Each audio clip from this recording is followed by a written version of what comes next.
Alors voilà une astuce pour analyser rapidement, sans outil spécifique, le niveau de référencement d'un site concurrent.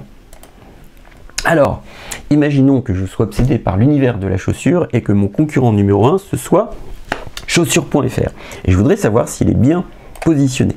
Alors, je vais relever son nom de domaine, donc là, chaussures au pluriel.fr, et je vais réaliser, pour faire un audit express, je vais lancer une petite recherche avec la formule suivante, site tout attaché, chaussures.fr, le nom de domaine du site. Et là, je vais avoir la liste de toutes les pages de ce site qui sont référencées dans Google. Alors, ne vous fiez pas trop aux chiffres qu'il y a indiqués parce qu'on voit 446 000 résultats. Et ce chiffre-là, en fait, n'est pas très parlant, très pertinent. Je vous donnerai une indication pour avoir une vague idée, une vague estimation du nombre de pages. Là, c'est pas le nombre de pages exactement qu'on veut, c'est avoir un échantillon assez large des pages du site pour savoir si elles sont optimisées du point de vue du référencement naturel. Alors là, vous voyez, je vais cliquer sur paramètres et je vais ensuite cliquer sur afficher tous les paramètres. Afficher tous les paramètres, pourquoi? Parce que je voudrais, pour aller plus vite pour mon analyse, passer de 10 résultats par page à 100 résultats par page. Hop, je sélectionne 100, je vérifie hop, que tous les autres paramètres sont bons, je clique sur enregistrer, la page doit se recharger, et là, normalement, ah ben non, ça n'a pas fonctionné, hop, je vais y retourner, et voilà. Mes préférences ont été enregistrées. Hop. On va attendre que la page se recharge. Il trouve ça suspect que je lui demande 100 résultats par page. C'est pas un comportement ordinaire, donc il y a le petit captcha qui arrive. Alors, qu'est-ce que je fais? Alors, je vais descendre et je vais analyser les titres des pages. Et là, je vois que j'ai une page qui s'intitule Enfant, une page qui s'intitule Actualité, une page qui s'intitule le Huggle, Mindle, donc j'imagine que ce sont des marques de chaussures, hein, moi je ne suis pas un spécialiste. Ah là, j'ai quelque chose qui m'intéresse, c'est que j'ai une page qui s'intitule Chaussures Hommes. Alors quand je dis ce qui s'intitule, parce que normalement, les titres des pages qui se positionnent correspondent au contenu de la balise title. Et normalement, quand on est un bon référenceur, qu'est-ce qu'on fait dans la balise title? On injecte les mots-clés sur lesquels on se positionne. Alors maintenant, c'est un peu plus difficile parce que Google, au lieu de reprendre simplement l'intitulé de la balise title, des fois il reprend l'intitulé, il ajoute quelque chose, parfois il reprend l'intitulé, il enlève quelque chose, et c'est un peu moins facile qu'auparavant. En revanche, là, on voit, parce que c'est du classique après pour un site de vente de chaussures, on voit qu'il y a des pages qui sont destinées à se positionner sur des noms de marques, donc comme Guess, comme Caterpillar, comme Timberland, etc. Donc ça, je note, ce site-là, il a créé des pages qui sont optimisées sur le nom des marques qu'il distribue. Bon, maintenant, ce qui m'intéresserait davantage, c'est de savoir s'il a des pages optimisées sur des mots génériques, chaussures femmes, chaussures enfants, chaussures de sport, chaussures de ville, chaussures de bureau, etc. Ah, je commençais à en voir, espadrilles. Talons, bon ça ne nous dit pas grand chose. Là visiblement ils vendent aussi des sacs, voilà. Il a des produits de marque Eva Longoria, bon bah très bien. Bon bah là j'aimerais bien quand même voir, voilà. Alors chaussures, j'ai des pages qui sont optimisées sur chaussures plus marque plus sexe pour le coup. Ça c'est important en référencement naturel. J'ai une page qui est optimisée sur New Balance homme.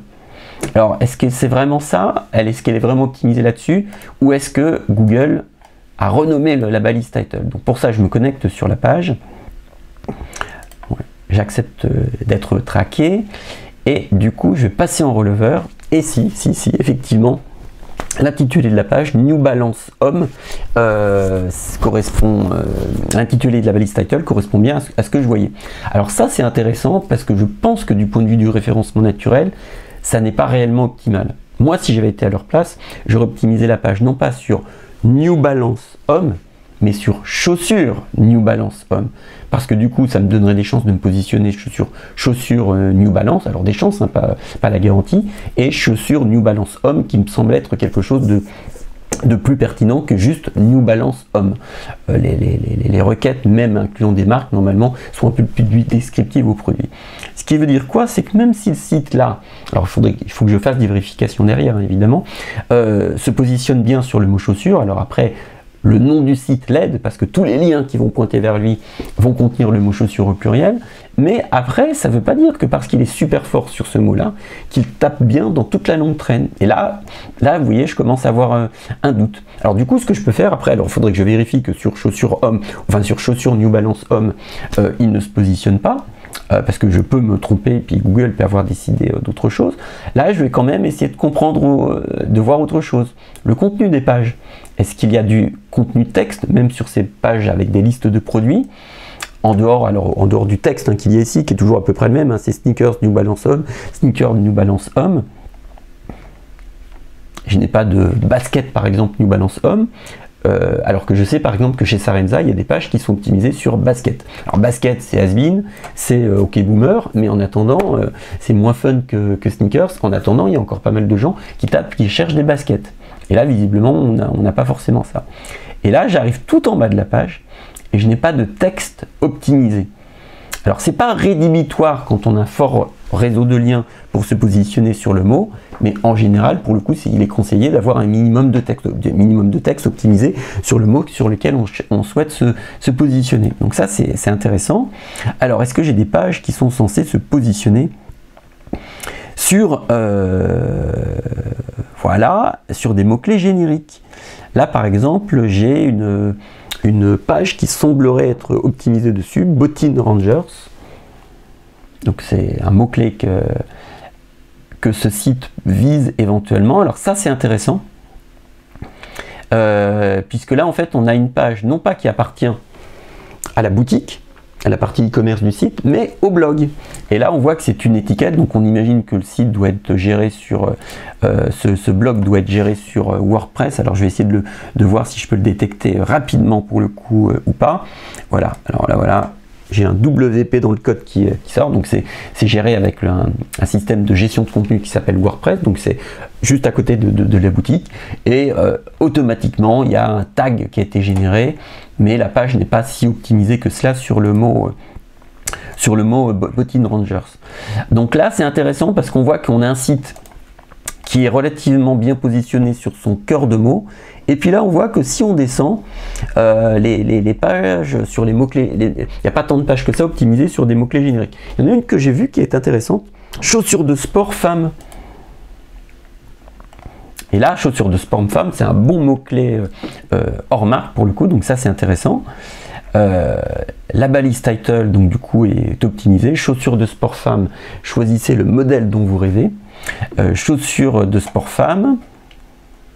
Et là, je crois qu'on va retomber sur le même problème, à savoir que la page n'a pas beaucoup de texte. Donc ça, c'est intéressant.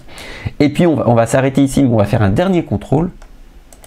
On va essayer de comprendre les stratégies d'optimisation des fiches produits, parce que là, on était sur les pages de catégorie. J'espérais voir des fiches produits un peu plus rapidement. La samouline un petit peu. Hop. On va essayer, hop, d'accélérer un peu le temps de chargement de ma page, voilà, toc. Et là, c'est intéressant parce que normalement, sur un site obsédé par le référencement naturel, qu'est-ce que l'on a? Alors, on a Sneakers New Balance, ça c'est intéressant, hein, c'est un mot-clé qui est intéressant du point de vue du référencement naturel, mais on voit que c'est centré sur la marque. Et normalement, sur un site très obsédé, qu'est-ce qu'on aurait eu? On aurait eu, je ne sais pas, Sneakers Rose par exemple, parce que Sneakers Rose, ça doit être demandé un certain nombre de fois, je ne sais pas exactement combien de fois, et on voit que cette fiche-là n'est pas optimisée dessus. Je vais aller un petit peu plus loin, hein. On va essayer de voir si le texte de la fiche produit est optimisé, et là, on voit qu'au niveau du texte, quand même, on n'a pas grand-chose en nombre de mots, d'une part, et que en description pure, il n'y a pas eu un effort qui a été fait pour rendre la page plus pertinente grâce à son texte. Donc là, on a récupéré pas mal d'informations.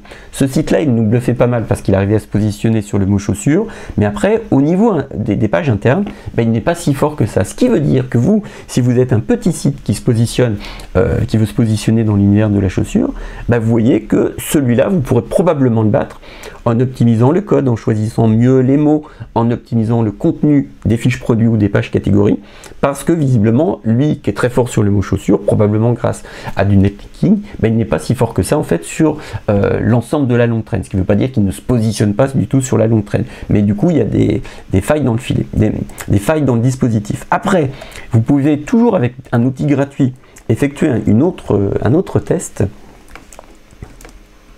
c'est vérifier la vitesse de chargement des pages, puisque vous savez que c'est un critère, ça n'est pas le critère le plus important, mais c'est un critère quand même qu'il ne faut pas négliger en matière de référencement naturel. Donc là, vous avez vu, j'étais sur Page Speed Insight, et là, je vais demander à Google, alors là, je vais tester la vitesse de chargement d'une fiche produit. Il faudrait que je réalise le même test sur une page de catégorie, sur la home page, sur les pages du blog par exemple, parce que chacune a ses caractéristiques techniques qui font qu'elle se charge plus ou moins rapidement. Et je vais avoir une idée du niveau de performance. Et là, vous voyez, en mobile, le score n'est pas bon. 32, ça n'est pas inhabituel pour la version mobile d'un site, mais en revanche, c'est mauvais du point de vue du référencement naturel. Et puis du coup, je vais demander le score pour la version desktop, bureau. Et là, je vois que j'ai 56 sur 100. Et 56 sur 100, là, ça n'est pas bon non plus. 90 sur 100, c'est très bien. 80, ça va à peu près. 56, pour le coup, ça n'est pas optimal. Donc on voit qu'on a un site qui a une capacité, grâce à un réseau de liens probablement, de se positionner sur le mot chaussure, mais que sur les pages internes du site, on n'a probablement pas le même niveau de performance. Voilà, c'était un exemple, un audit rapide, express en 5 minutes.